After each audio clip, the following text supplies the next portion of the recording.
Thank you very much, Terry. Gives me great pleasure to introduce to you Sanjay Mal, Dr. Sanjay Mal, to give him his full title. We first got involved with the Big Difference when I was suggested that I phoned Sanjay to get some groceries when we were helping Woodland School. And I then arranged with Terry to meet Sanjay in his second office, which is Cafe Nero in Above Bar. And at that point, we got involved with doing the fruit and veg. And I delivered fruit and veg to the fourth floor of Above Bar Church, where the Big Difference was in operation. And I think we've been working together for the last year. So, Sanjay and the Big Difference are doing amazing work within the city, and gives me great pleasure to introduce Sanjay to you, so you can hear what has been going on in our city during the pandemic.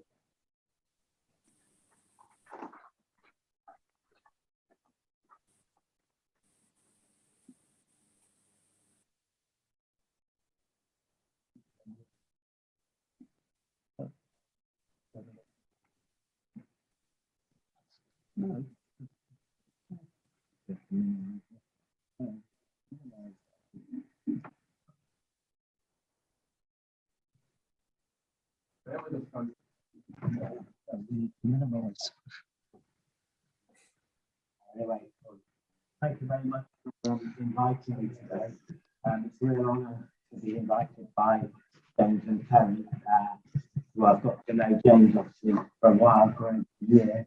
And as he said, we met with a conversation about Woodland School.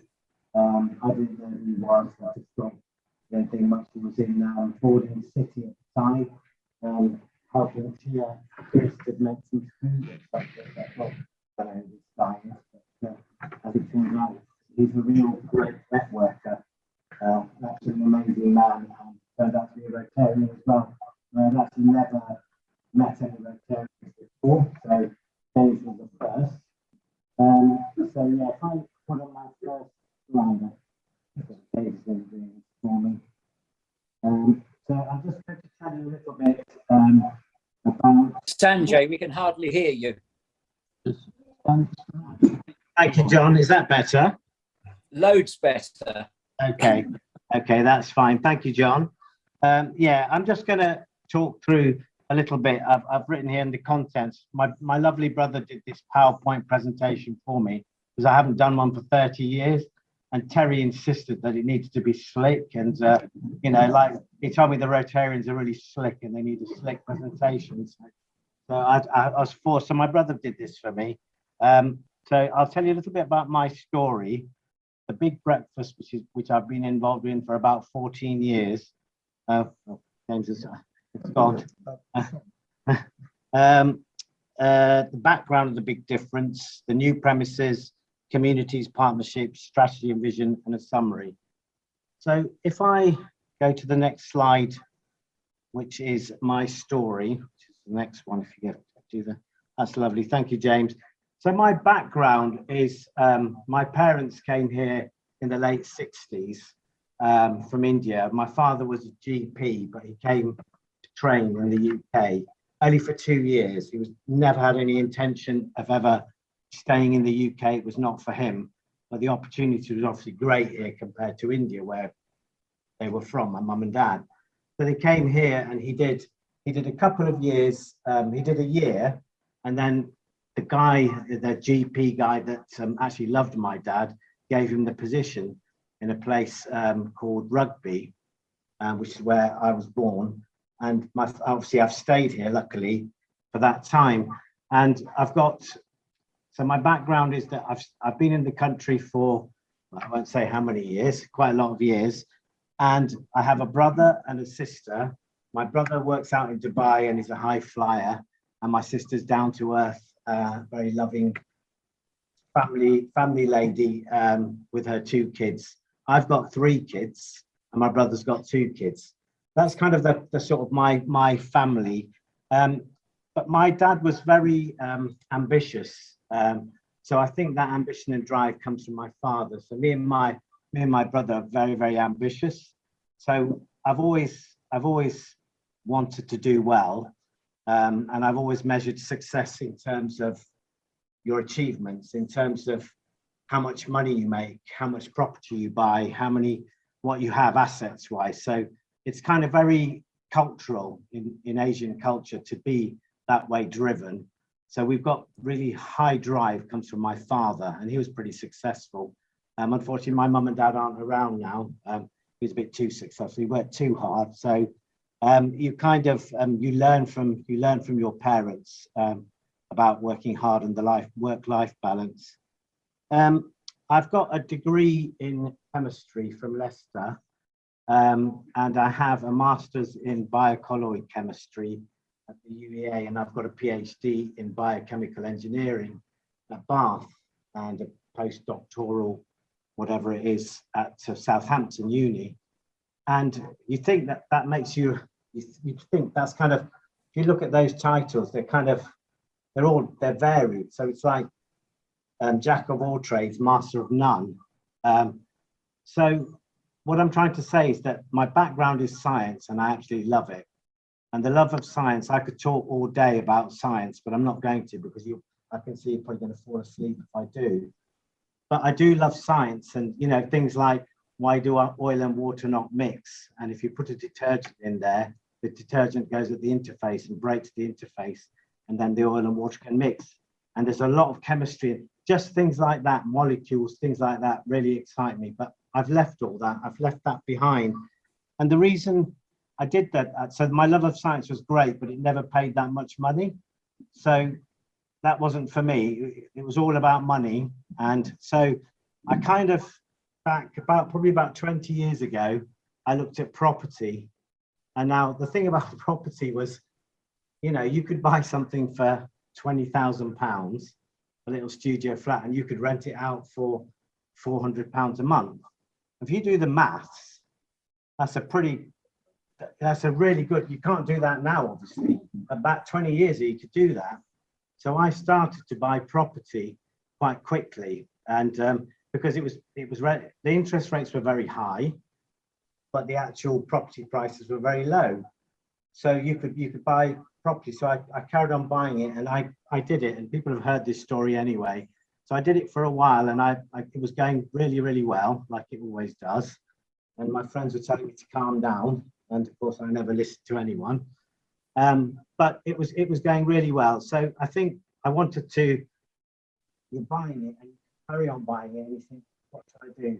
So I thought I would have one rent check for every day of the month. In other words, 30 properties. And I got there pretty quickly. It was hard work, but you get there. Obviously, you don't look at the debt that you're building up. You're just looking at your assets. But you're building up massive debt, but you're doing quite well. When I got to that, I didn't know what to do. And then I thought, I think I'll have 2 properties every month. So I started going down that route. And obviously that got harder and harder. And I can't remember what I got to, probably 40 or 50. I can't remember. Anyway, my health started to go at that point. And because I was working as a scientist and building my empire, or what I thought was an empire. And I started to get ill, and my illness, it gave me a sort of TIAs, so like mini strokes. So I knew that that's inherent. It's in my genes. It's in my father's genes. It's all the way down. So that kind of scared me, and it made me wonder what this is all about now, because now I'm failing. My health is failing, and I'm thinking, actually, it doesn't matter how much money I've got, it doesn't matter how much property I've got, but actually I'm not going to survive. So that kind of made me wonder, everyone asks this question, what is the meaning of life? I won't go into that too much, but obviously I'm a Christian, and I went down that route and I found God. And ever since then, my life has completely turned around. So I'm not driven. I'm still materialistic, and I still love all the finer things in life, but they're not my drive anymore. So all that drive has gone, and actually, I'm actually into the church and the work that I do, which is absolutely wonderful, as I'm going to tell you more about it. So there's something, if you Googled my name and went to real lives, that tells you kind of more of a story of what I did when I was interviewed. And you can see that, and you can see that at some point. I got, I mean, it sounds very, I always hate talking about myself because it's always slightly embarrassing, but during COVID or around the COVID time, I got nominated for volunteer, the best, or one of the best volunteers in the south of the country. I didn't win it. A 12-year-old beat me. But I did get a call from the Hampshire Constabulary and people saying that, you know, we would love to give you that award, Sanjay, but, you know, it looks better for a 12-year-old who was in Zoom and all that stuff. And I thought that was incredible because they wanted to give it to the young. They don't want to give it to old people like me. They want to give it to the young. And I thought that was great. But I think to be nominated for that, it makes you fairly credible. So that's where my credibility comes from, being nominated for my work in the homeless sector. I go to the next slide, James. So the Big Breakfast, yeah, we can go to the next one, that's great. The Big Breakfast was set up about 12 years ago above Bar Church. And that's something that I've always been passionate about, the homelessness, the homeless people on the streets. And I'd always look at them, and I think before I was a Christian, I'd have looked at those people and I'd said, why don't they go and get a job? You know, I'm paying my taxes for them. Why are they not doing anything? Not understanding any of that, why they're there, but just looking at them and kind of thinking, actually, get out and get a job. You can all work. Actually, that's not the case for a lot of them. You know, there are lots of reasons why they're the way they are.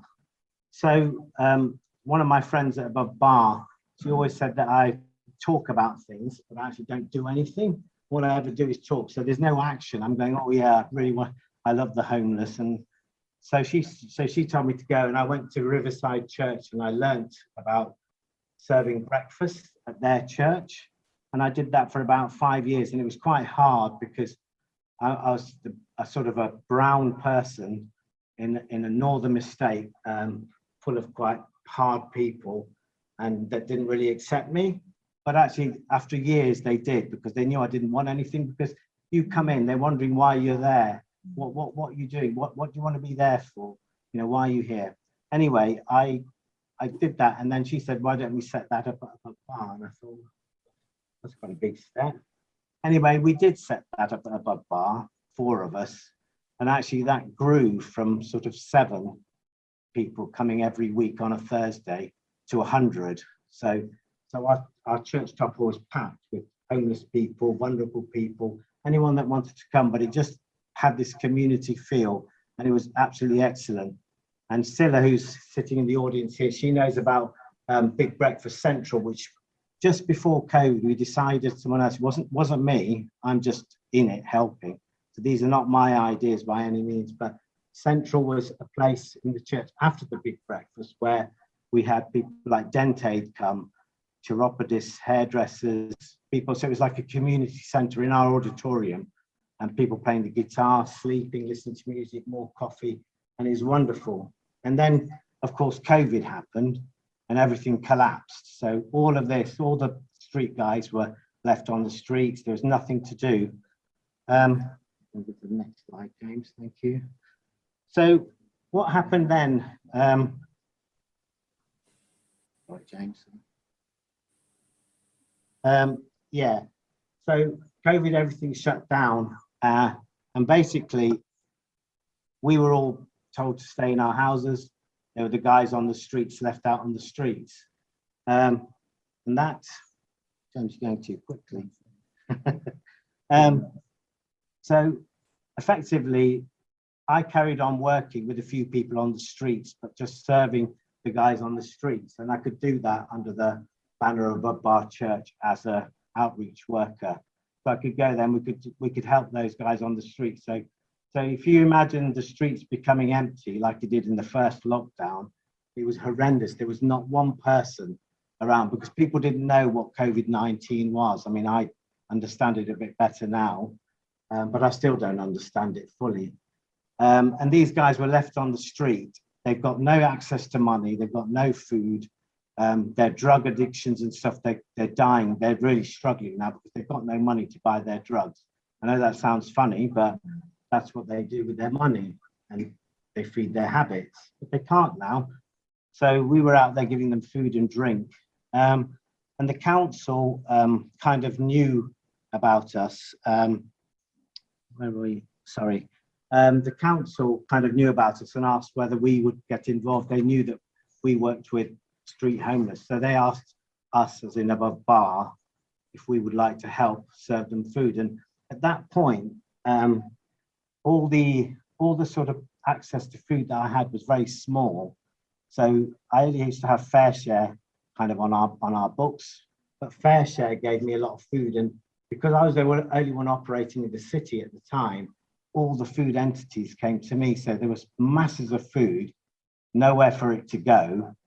And so people didn't know what to do with it. So they said, see Sanjay. So all the calls started coming into me.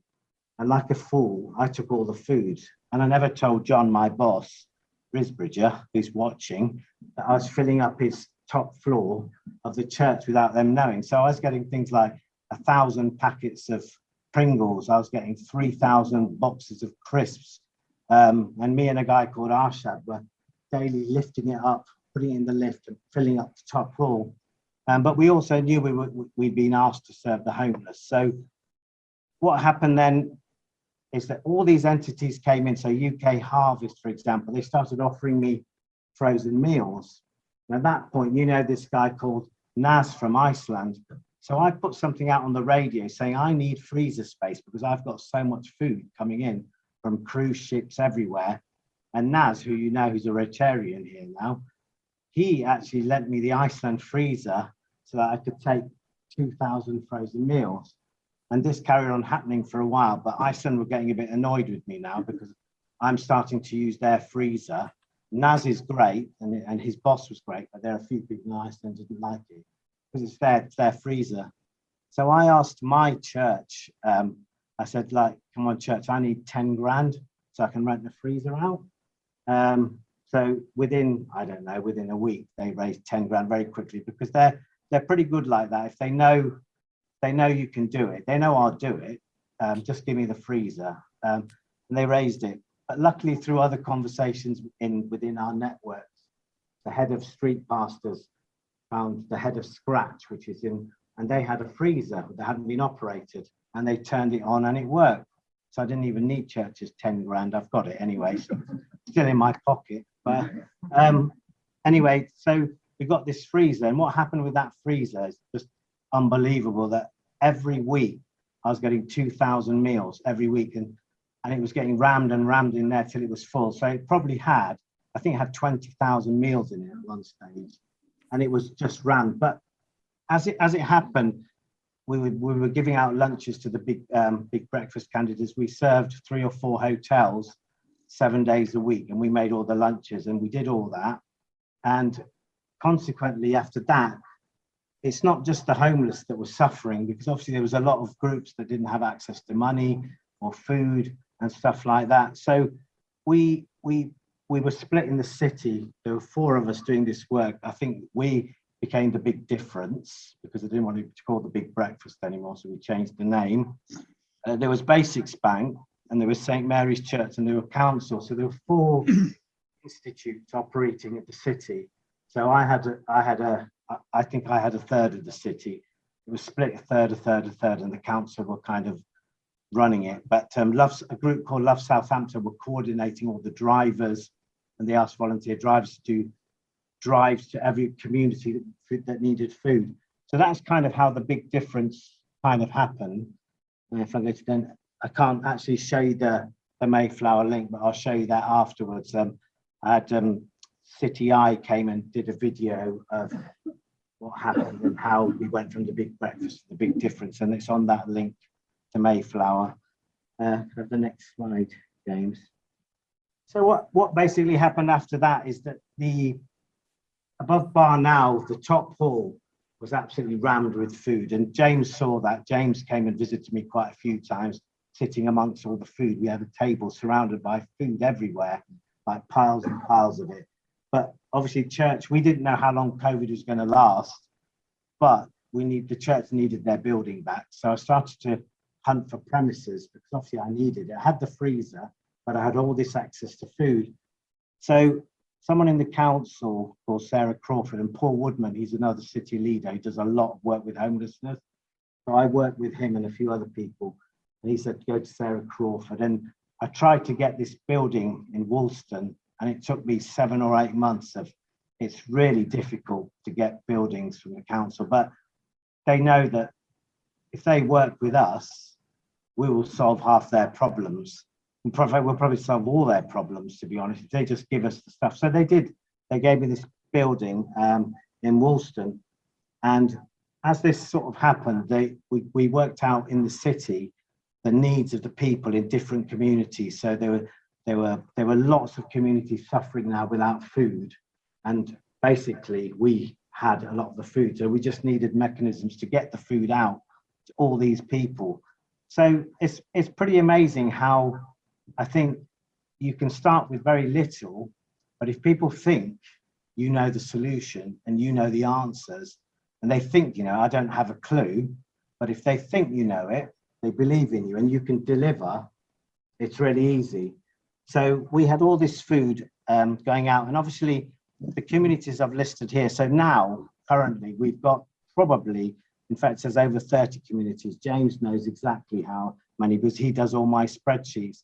And this is one of the beauty of Rotary, churches, all of us, that we do things very, very separately. Rotarians do their work, churches do their work. Everyone does their things separately, even within yourselves or even within churches. We do our own little thing. But the beauty is, if we work together, as I have done with James and Terry, the results are pretty massive because we can actually solve huge amounts together just by talking to each other, just by conversations. So those communities that we serve now, I mean, there are lots on there. They're listed on there, but I've got my friend Steve in the audience here who came to sort of help me as a volunteer. Great bloke. You wouldn't think it looking at him, but he's a great bloke and he's got a heart.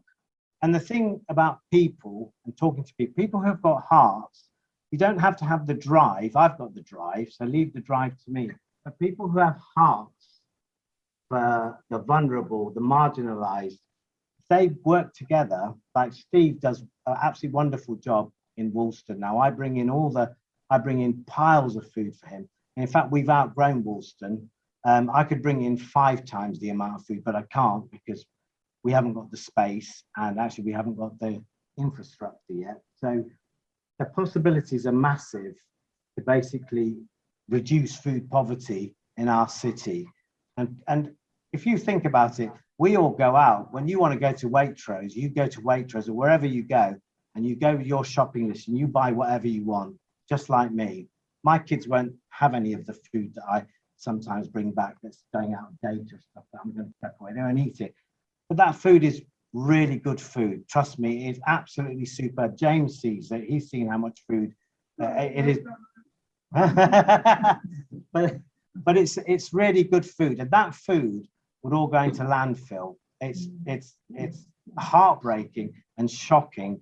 And I can only tell you that the amount of food that's going to landfill is just is criminal, absolutely criminal. But so what we've done, we're serving probably about 40 different communities in Southampton.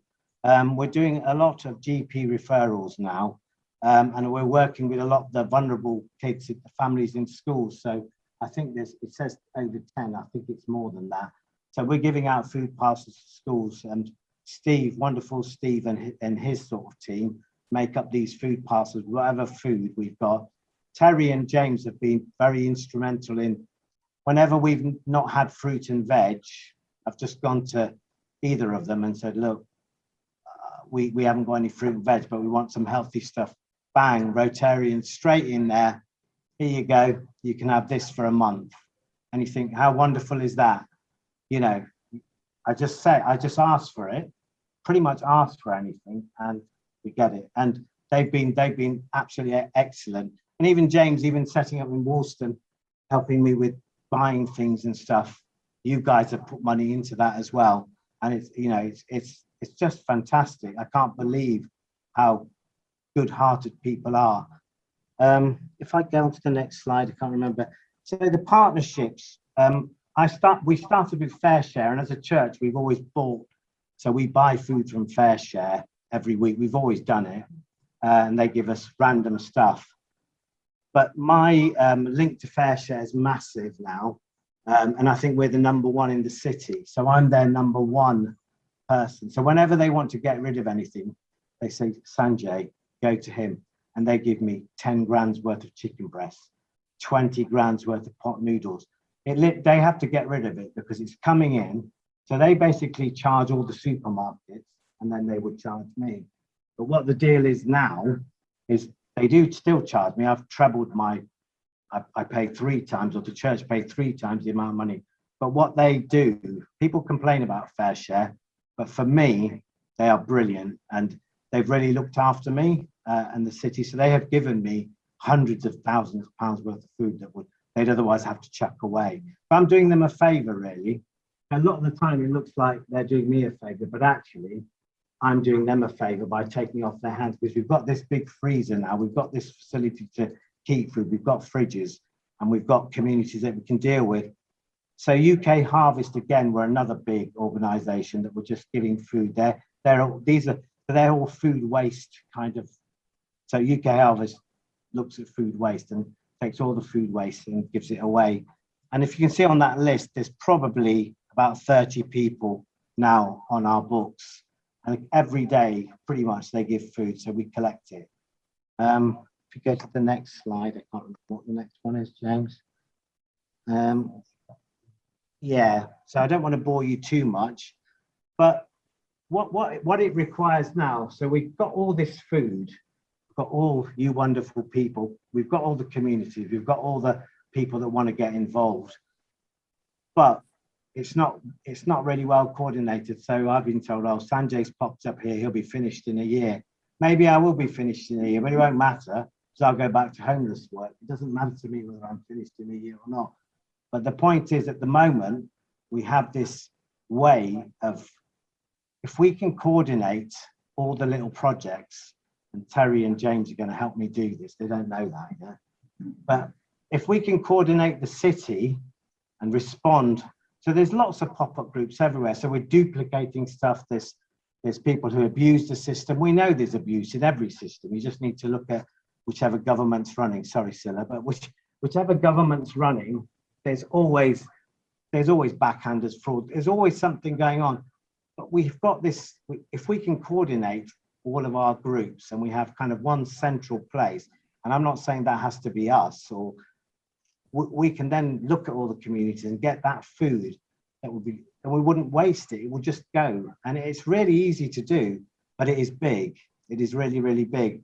So kind of my vision is to kind of work with that. And I guess my vision is to work with the schools, because that's where all the kids are. That's where a lot of the vulnerable families are. So the poorer schools. There's loads of community projects. The NHS is a really good way of getting in, and I'm working on that at the moment with GP referrals and things like that, because they've already got their systems in place. So they come to me and they go, can you help these families? Can you do that? And I think, I mean, the vision obviously is to end food poverty, which you never will, because you just won't.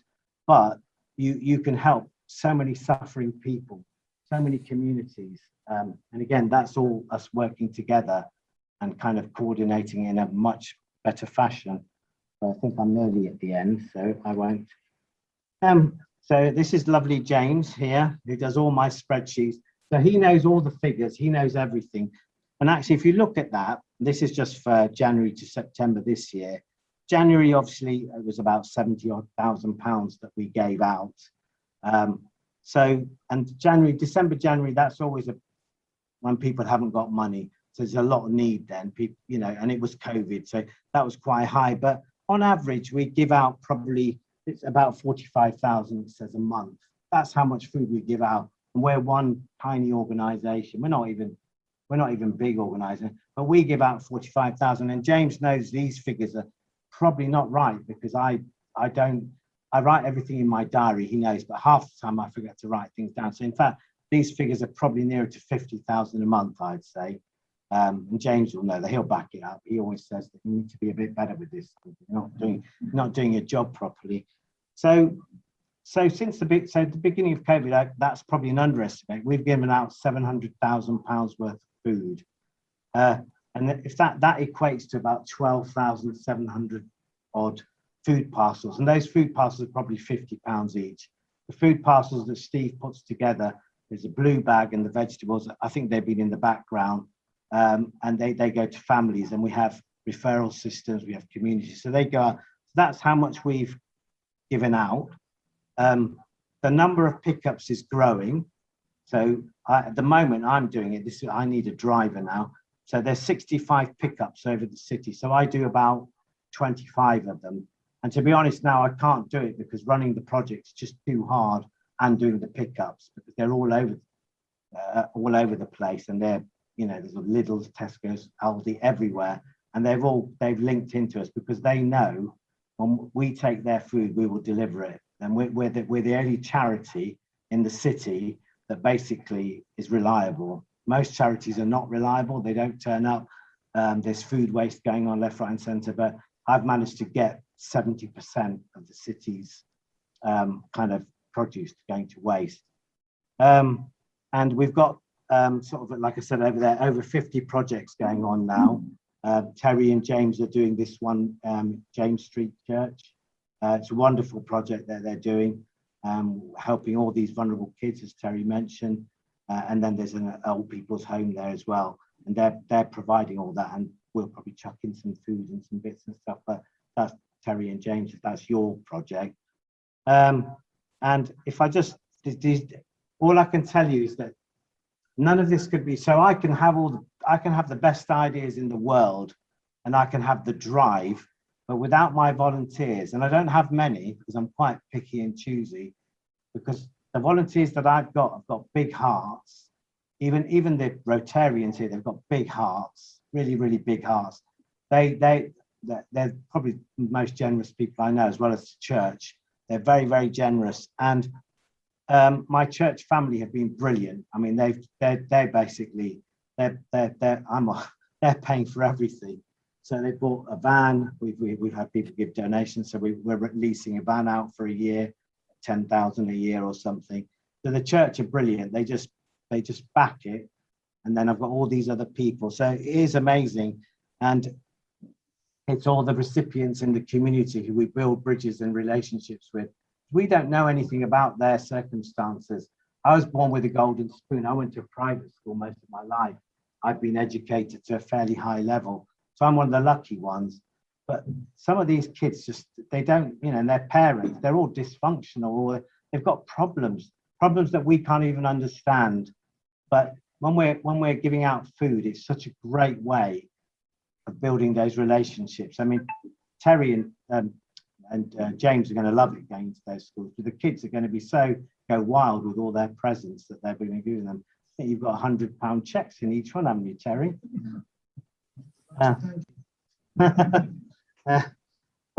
Yeah, so what I'd like to ask for, I've got a lovely Rotarian lady called Pam who comes and helps me. She's a volunteer. She's brilliant.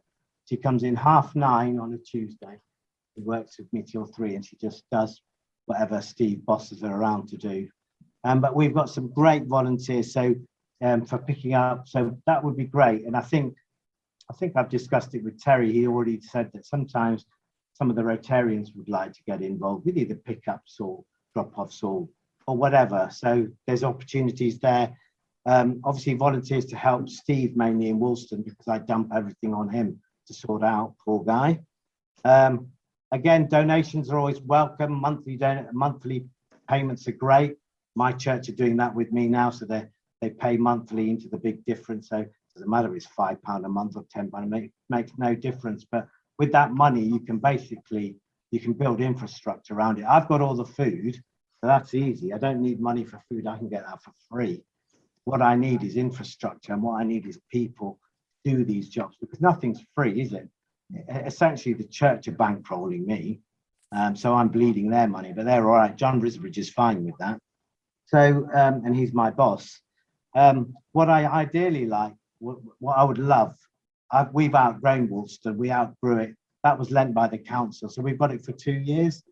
I need a place that's going to be, I don't know, I'd say 4 or 5 times bigger. It's pretty big, but I need bigger premises now because that just won't do. It's good for what we're, but if we want to help the city and if we want to reduce food poverty, we need bigger premises, we need more infrastructure, we need more volunteers, we just need more.